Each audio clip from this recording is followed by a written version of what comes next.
خوشائند بات ہے کہ ایک بار اکادمی نے ڈاکٹر رفیع الدین کے حوالے سے اس سیمینار کا اہتمام کیا ہے۔ میں اس آسن اقدام پر اکادمی کی انتظامیہ کو مبارکباد پیش کرتا ہوں۔ حضرات گرامی، ایک بڑے فلسفی کی پہچان فکر و خیال کے کسی نہ کسی خاص پہلو سے منسلک ہوتی ہے۔ جیسے افلاطون کی پہچان اس کا مثالیت کا تصور ہے۔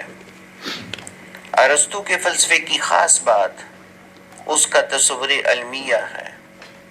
خلدون اپنے تصور تاریخ کی وجہ سے مشہور ہے اور ابن مسکوے کے ارتقائی نظریات اس کی فکر و نظر کی خاص پہچان ہیں۔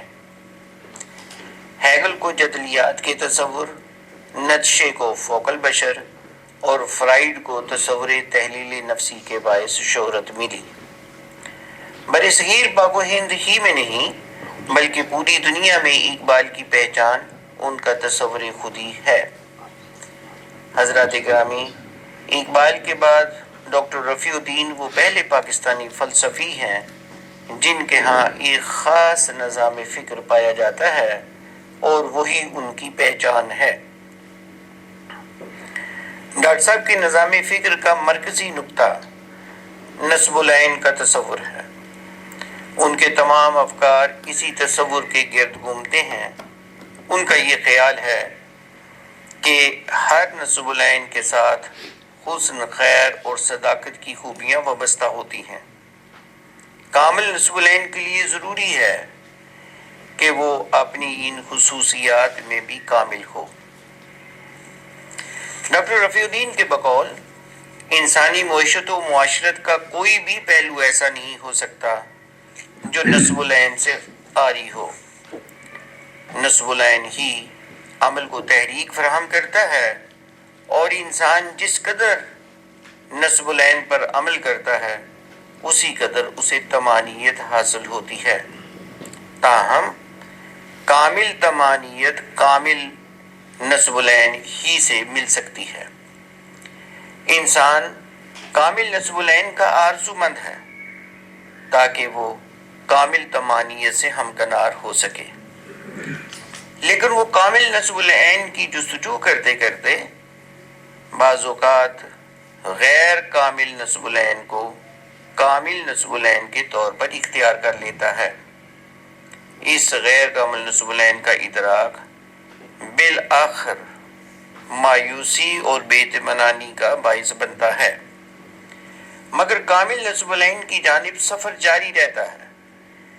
ڈاکٹر رفیع الدین کے نزدیک گلے مراد ہے منزل میں، خار راہ میں ہے کہ مصداق مکمل کامیابی اور کامل طمانینت کامل نصب العین اختیار کرنے ہی سے حاصل ہو سکتی ہے، چاہے اس کے لیے کتنے ہی پیچیدہ راستوں سے گزرنا پڑے۔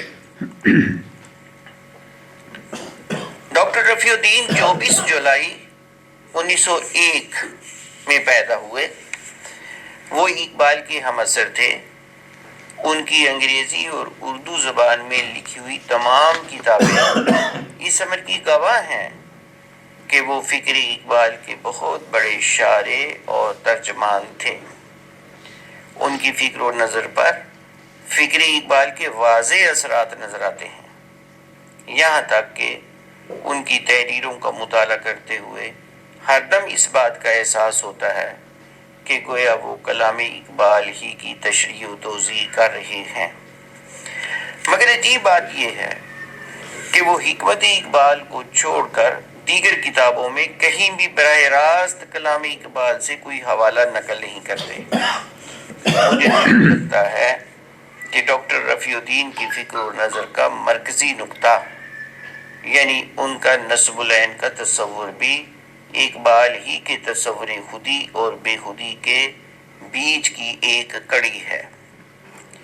انفرادی سطح پر انسان اپنی خودی کے جس بھی نوع کے ادراک و احساس سے آشنا ہوتا ہے اسی نوع کا نصب العین اختیار کرتا ہے۔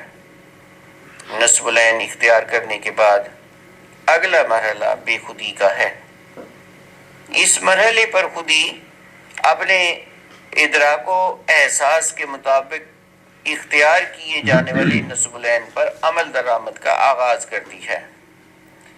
ظاہر ہے نصب العین کے کامل یا غیر کامل ہونے کی آزمائش اس نصب العین پر عمل آرا ہونے ہی سے ہوتی ہے۔ علاوہ ازیں نصب العین کے کامل یا غیر کامل ہونے کی نشاندہی بے خودی کے مرحلے پر فرد کے ذہن و قلب کی طمانینت یا عدم طمانینت سے بھی ہو جاتی ہے۔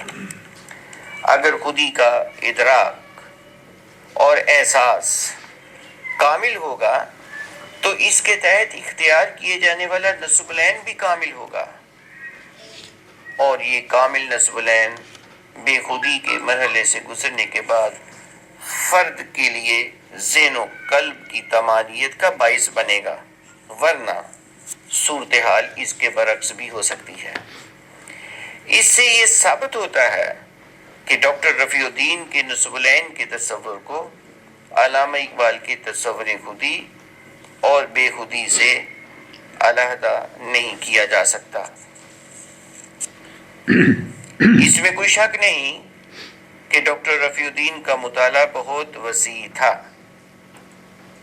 وہ اپنی تحریروں میں جس روانی کے ساتھ مغربی و مشرقی فلاسفہ کے حوالے نقل کرتے ہیں اور بالخصوص مغربی فلاسفہ کی کج فکری کا جن مضبوط دلائل کے ساتھ ابطال کرتے ہیں، اس سے ان کی وسعت فکر و نظر اور وسعت مطالعہ کا قائل ہونا پڑتا ہے۔ ڈاکٹر رفیع الدین اظہار و بیان کے ہنر سے بھی خوب واقف تھے۔ وہ جب کسی مسئلے پر اظہار خیال کرتے ہیں تو زیر بحث موضوع کی پردے یوں کھولتے چلے جاتے ہیں کہ قاری ان کی ذہانت اور زبان و بیان پر قدرت کی داد دیے بغیر نہیں رہ سکتا۔ بہت شکریہ۔